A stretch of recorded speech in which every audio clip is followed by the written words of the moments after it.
بنی اسرائیل ایک باغی اور نافرمان قوم تھی جو کئی مرتبہ اللہ کے احکامات کو نظر انداز کرتی تھی۔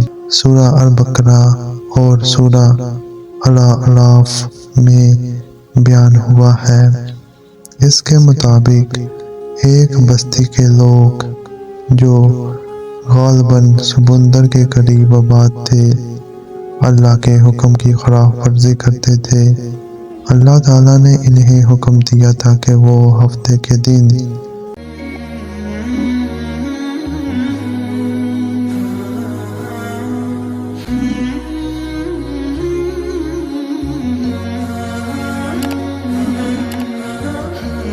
بسم اللہ الرحمن الرحیم۔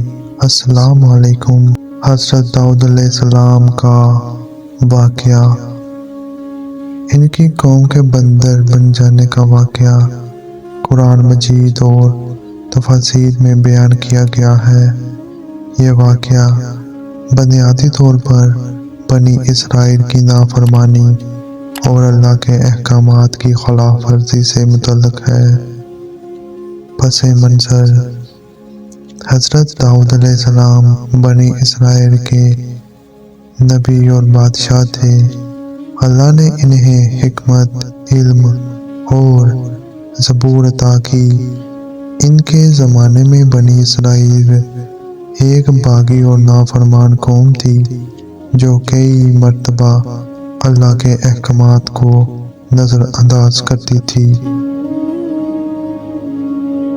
بندر بننے کا واقعہ، یہ واقعہ سورہ البقرہ اور سورہ الاعراف میں بیان ہوا ہے۔ اس کے مطابق ایک بستی کے لوگ جو غالباً سمندر کے قریب آباد تھے اللہ کے حکم کی خلاف ورزی کرتے تھے۔ اللہ تعالیٰ نے انہیں حکم دیا تھا کہ وہ ہفتے کے دن یوم سبت کو مچھلی کے شکار سے باز رہیں اور عبادت کریں، لیکن انہوں نے دھوکہ دہی سے اس حکم کی خلاف ورزی کی۔ مچھلی کے شکار کا واقعہ، ہفتے کے دن اللہ کے حکم سے مچھلیاں پانی کی سطح پر بہت زیادہ آتی تھی اور دوسرے دنوں میں نہیں۔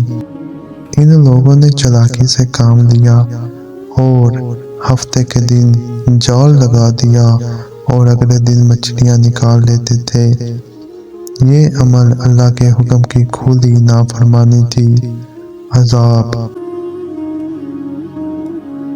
اللہ تعالیٰ نے ان کی نافرمانی کی وجہ سے انہیں بندر بنا دیا۔ قرآن میں کہا گیا، اور تمہیں ان لوگوں کا حال بھی معلوم ہے جو تم میں سے ہفتے کے دن کے بارے میں حد سے تجاوز کرتے تھے۔ ہم نے کہا تم ضریر و خوار بندر بن جاؤ۔ سورہ البقرہ۔ ان کی جسمانی شکل بندروں میں تبدیل ہوگی لیکن وہ ذہنی طور پر انسان ہی رہے تاکہ انہیں اپنی سزا کا شدت سے احساس ہو۔ عبرت، یہ واقعہ بنی اسرائیل اور تمام انسانیت کے لیے ایک تنبیہ ہے کہ اللہ کے احکامات کی نافرمانی انسان کو ذلت اور رسوائی کی طرف لے جا سکتی ہے۔ تفصیلی وضاحت، علماء کا کہنا ہے کہ یہ عذاب صرف مخصوص لوگوں پر آیا جو حکم کی خلاف ورزی میں شریک تھے۔ وہ نسل آگے نہ بڑھ سکی اور جلد ختم ہوگی۔ اس واقعہ میں پوری انسانیت کے لیے سبق ہے کہ اللہ کے احکامات کو سنجیدگی سے لیا جائے۔ یہ واقعہ ایمان، اللہ کی فرمانبرداری اور دنیاوی حرص سے باز رہنے کی ایک واضح مثال ہے۔